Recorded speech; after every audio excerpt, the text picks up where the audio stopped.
task descriptions, but you really want to think with task description as you think about if you're using a specific task rather than a more holistic approach of a rubric that Preeti talked about. You do want to make sure that you say how long students work, or that you say what is the length of the actual task, because that matters. Students that are writing a 5 to 7 page paper in one class and a 2 to 3 page paper in another class using the same rubric are going to get different scores because the length changes.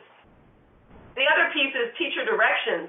You really want to think about what scaffolding is allowed, and one thing that we stress in our task that teachers need to have a conversation about who provides the sources for research.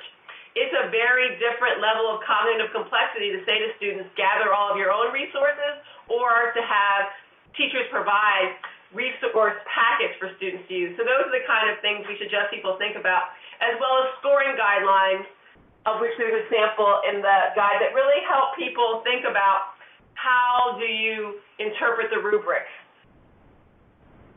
This is a paper written by Linda Darling Cameron and Beverly Foss about teacher learning through assessment and how student performance assessments can support teacher learning, and really it gets at the heart of what we've been talking about in terms of thinking about how you can change teacher practice through focusing on the evidence in student work and paying real close attention to it.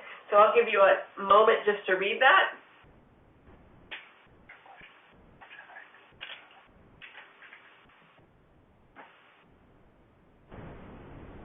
And we have an example. Preeti talked about district-determined measures, and that's the work being done in Massachusetts. But this work is really applicable for people who are working with SLOs, student learning